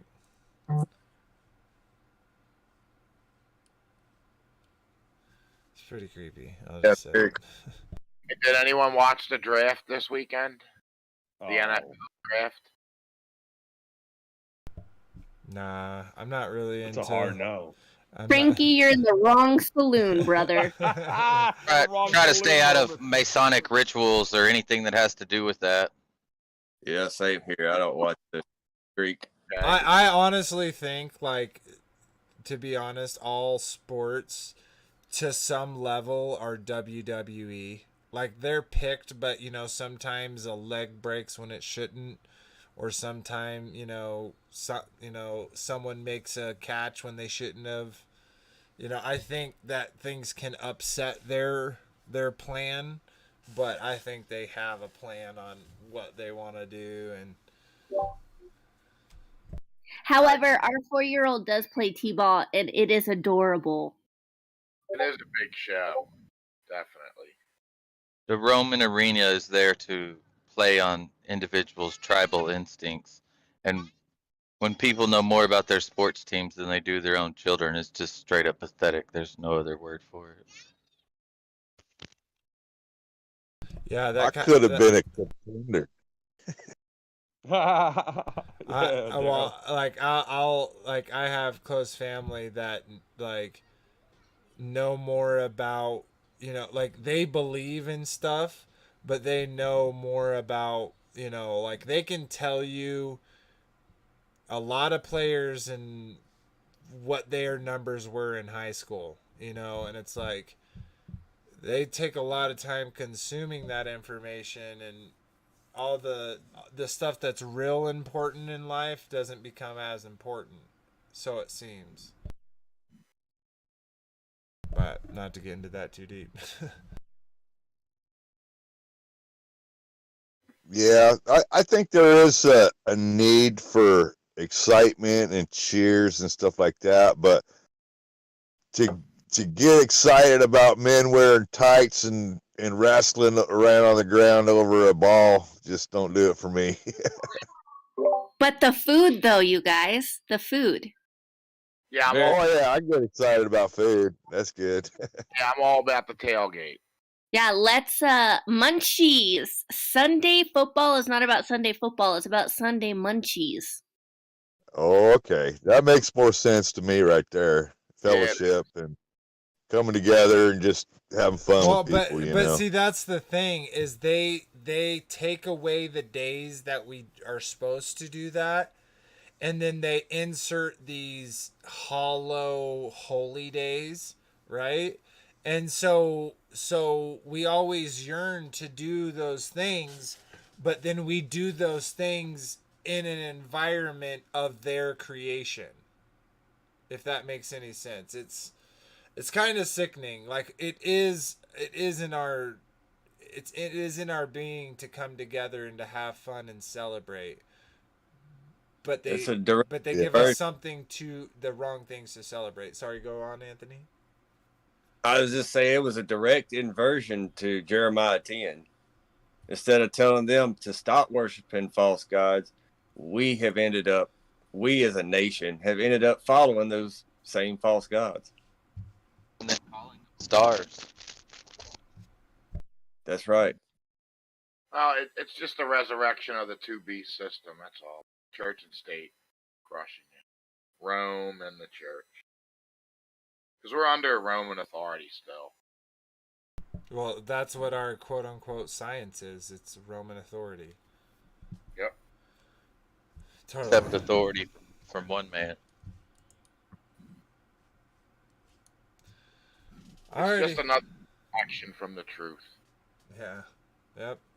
There's many of those. All right. Well, let's go ahead and do the rest of the house cleaning, keeping. We'll read the last comments from the last video. Remember, when you leave a comment, we read it on the video. So I'll go ahead and bring those up for all of you. Bear with me. Quick reminder, though. There is that vote for the 500 milestone prize. So go make sure you vote on what you'd like to be. Do you want it what? I don't know. You got to choose. And then also, we'll go ahead and read those comments. So, Bread Beckers, this is the video. So check this out. This is about basically the story of bread and what we have now compared to what we would had short few years ago. And then Marsha says, love the show and the family has come from your Discord and YouTube videos. Absolutely. It's really growing. And of course, it said comments really help the channel grow. So please leave those comments. I'll give it, it really does help us out. And then over on the Take on the World, again, help our channels grow, leave a comment. Also, that is a requirement for the prize. And then Moonglow said, Egyptian God info, Mr. Moonglow, start here. Oh, awesome. Yeah, that's some pretty great info. And then the Amish are too secretive.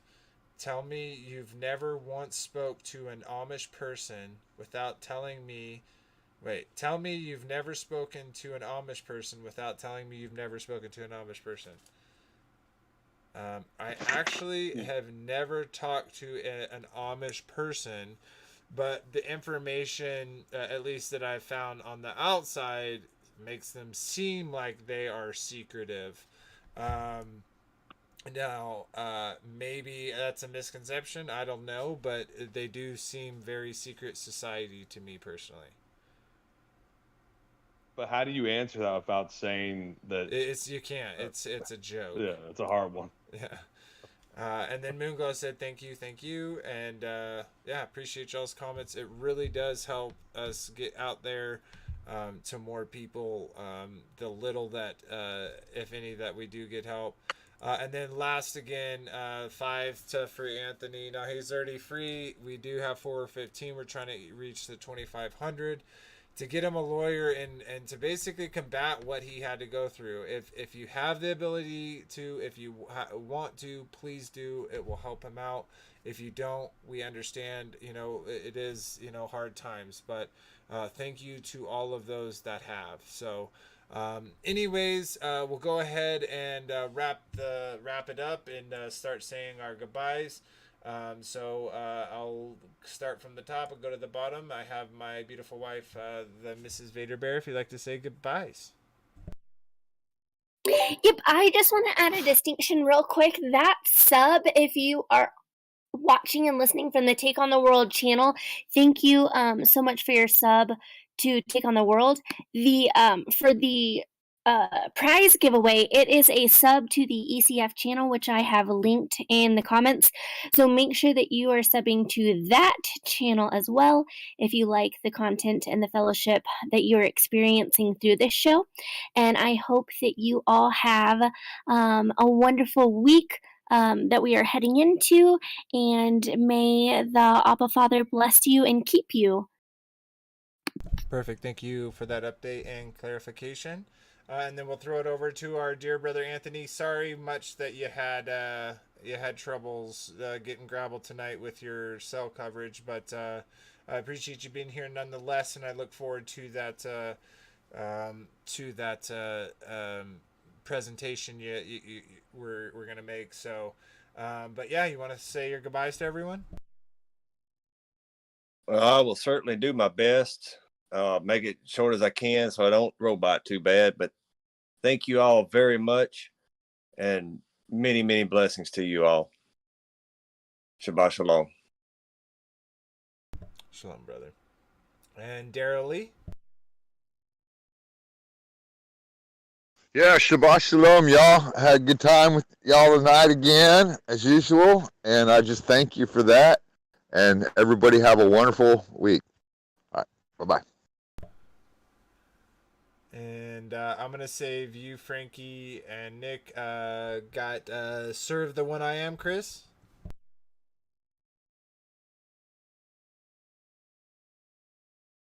Hey, yeah, thanks for having me. And as usual, just peace and blessings to everyone. Yeah, thanks for showing up, brother. We always enjoy your company. All right, so I'm going to throw it off to both of y'all.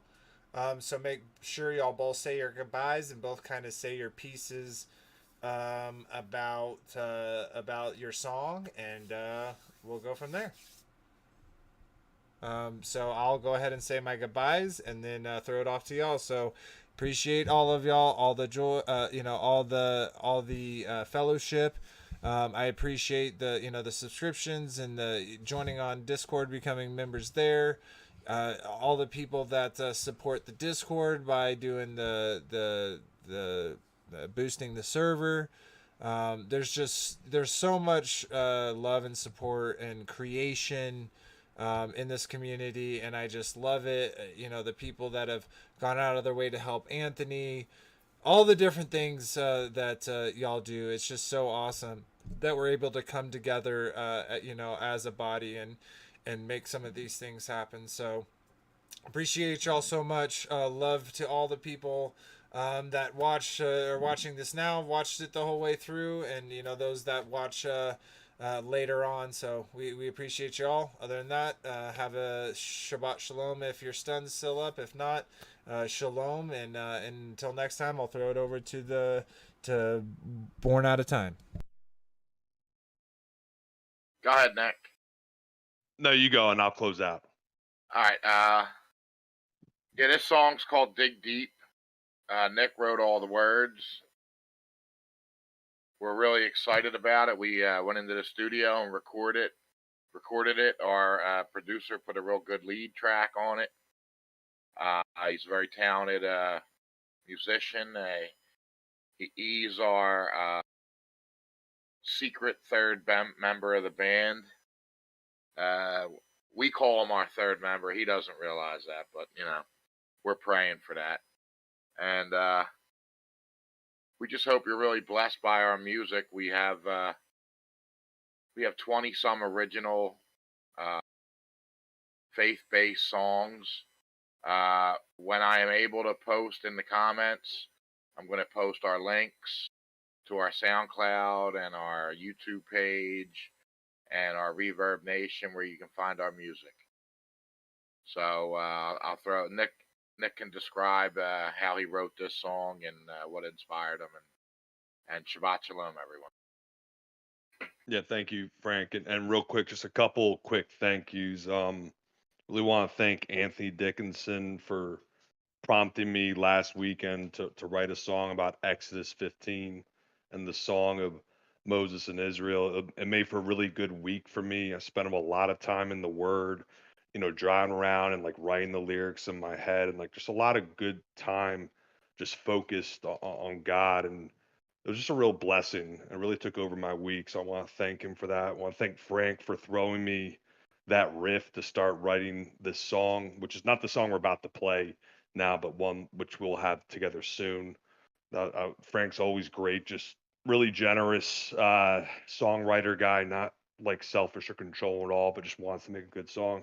Want to thank Vader and the Vader family for hosting our music and getting it out there. Just thank Daryl and Chris and everyone else for showing up tonight. I felt it was a really good show, and just really thankful. So yeah, this song, Dig Deep, whew, it's an awesome journey we're all on, and you keep digging deep and you just find out that it's just all a big outpouring of unconditional love from God, from the Father.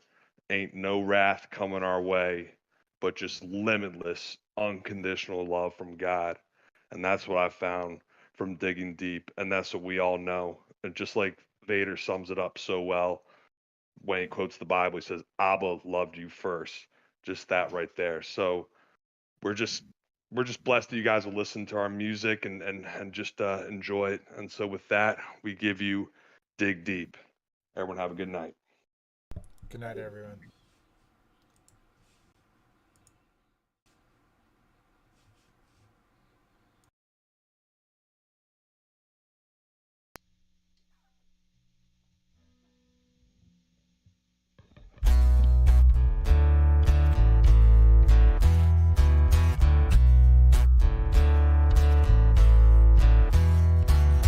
It's your glory, conceal the mystery. You give us the honor to search a matter out. You raise up a standard, beat back our enemy. You establish this realm, and like a scroll you spread it out.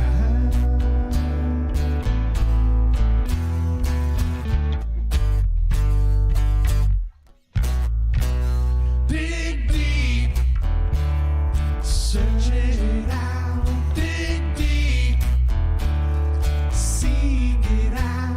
Dig deep, go on and walk it out. Dig deep, I give you oil to fill up your cup. I give you enough to fill up your lamps. Yeah, you keep them trimmed, you keep them neat, you keep on worshiping